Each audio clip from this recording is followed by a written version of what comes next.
Hello, my name is Dean Anthony and welcome to my video reflective journal. Module 1, I really like Module 1, especially the Heinz dilemma hypothesis, where I would absolutely, if I was in Heinz's position, I would absolutely break into the building and steal the medicine for my wife. I think this is a no question. It's every person with any kind of moral system in place would do this for their loved one, and I don't think anyone should be going to prison for it. It's just wrong. And also with the theoretical background, I was of the opinion I was utilitarian. Just growing up, I thought the greatest good for the greatest number was a brilliant concept.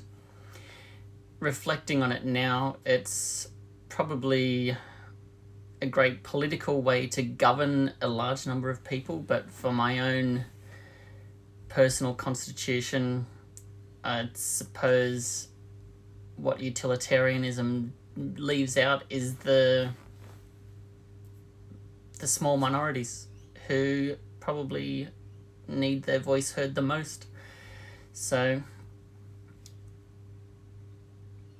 also on that, I've probably don't want to admit it, but I'm more of a virtue-based person ethically in retrospect.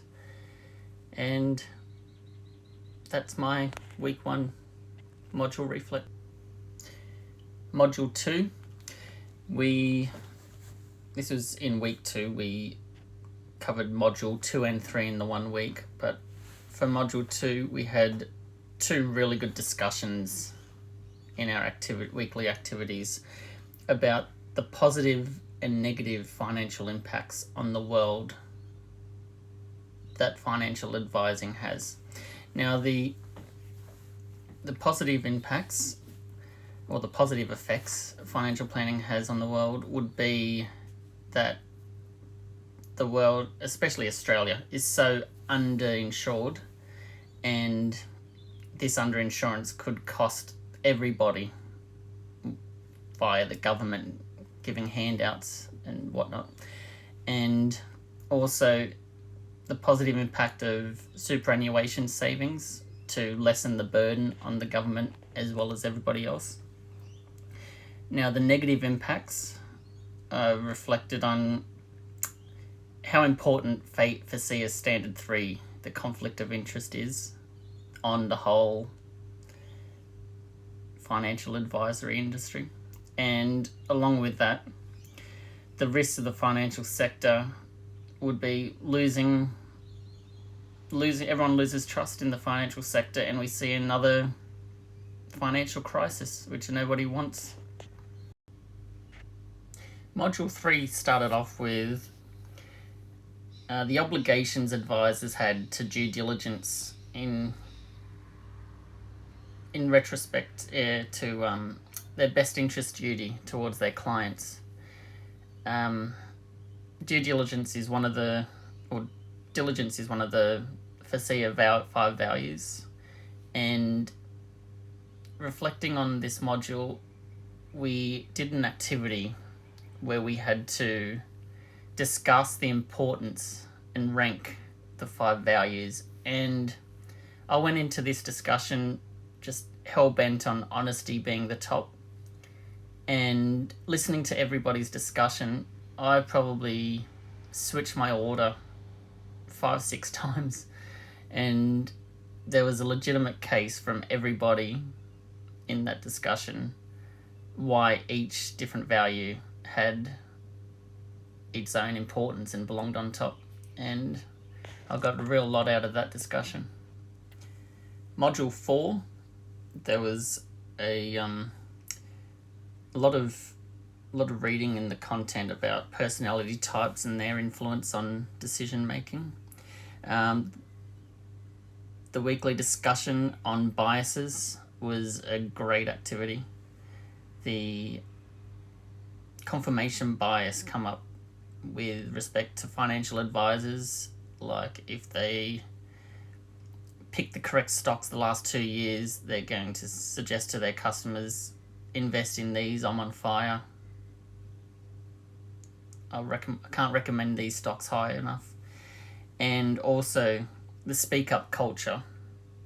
I've been following Julian Assange and Edward Snowden for a long time now, and they've risked pretty much their whole livelihoods because they had to speak up on things which are conflicting their interest. And as a financial advisor, I have to go in with the attitude of do what Assange and Snowden did, where I have to speak up regardless of my own career safety net, I suppose. Module 5, Reflection, was all about the importance of communication and ethical relationships. Now, the importance of communication for both advisor and client is the client needs to inform the advisor on what they specifically need, because that's the reason they're there, seeking the advice, no other reason.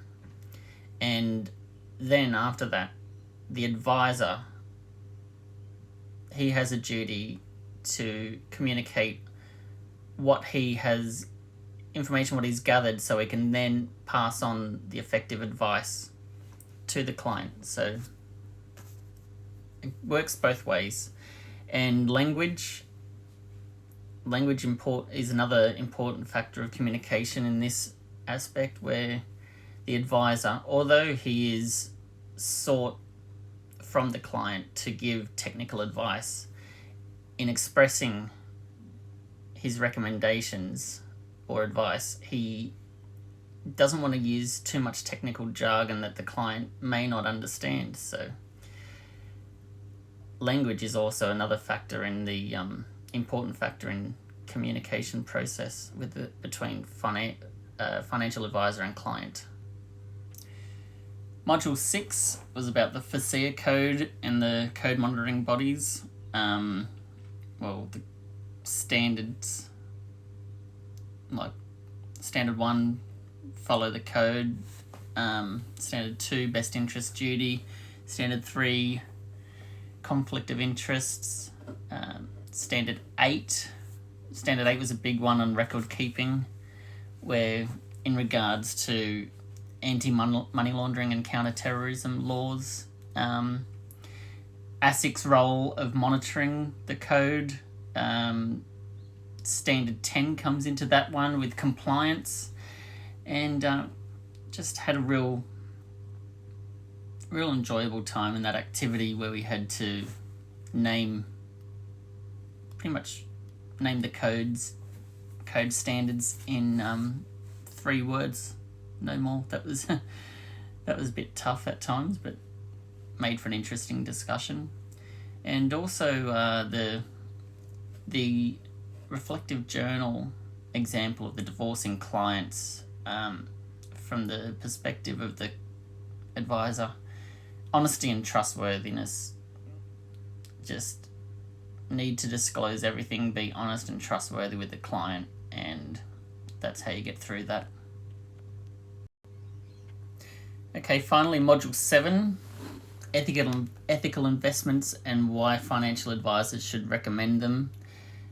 We've got a list of a few things here during that activity. I found that it was 1, the right thing to do. 2, gives them the moral high ground. It may also attract clients who are seeking those investments, because a lot of people, there is a big demand in ethical investing. And it aligns the firm with those values, which may in turn attract some of those clients that share the same values.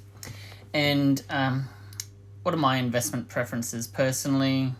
What do I think about socially responsible companies? I think it is certainly the future. I personally will not invest in any of the big petroleum companies that pollute the environment. I think it needs to be, my money needs to be with companies who have a great duty of care and best interest duty to everyone. Okay, thank you. That's my video reflection.